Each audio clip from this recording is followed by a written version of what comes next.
Here we are, pabalik ng Pilipinas. Ayan, nagme-message ako, tinatawag ako ng boyfriend ko. Maglalab yan, oh. Love. Ano ba?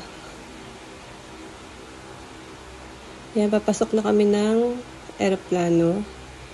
Pila-pila, syempre medyo mabagal pag pumapasok dahil masikip yung aisle at yung iba naglalagay pa ng mga hand carry bags nila. So yan, medyo maluwag yung aeroplano na nasakyan namin.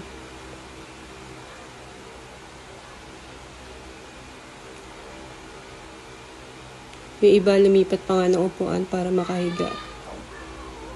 Buti na lang yung katabi namin, lumipat din ng upuan. So, nakahiga ako dyan. Ito na yung mga FA, nagdi-demo.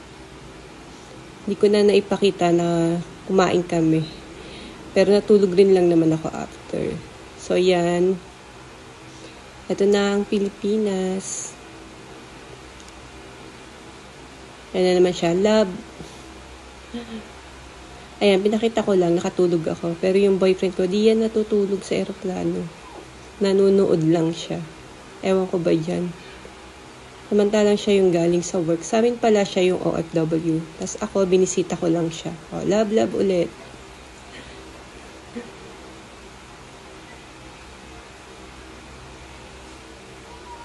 So, sumabay na ako pabalik kasi sa kanya. Touchdown, Philippines. Ang bilis ko maglakad. Inutusan nga lang pala ako ng boyfriend ko na mag-voice over. So, syempre, bilang isang masunuring girlfriend, ay for the go. Ayan, video ulit. Love the Philippines. Papunta na kami ng immigration. So, dito, bawal na mag-video. Ayan, nauuna ako sa kanya. Nag-iwalay nga pala kami dyan. Dun siya sa may officer, tas ako dun lang sa tinatap. Pero syempre, nauna pa rin siya.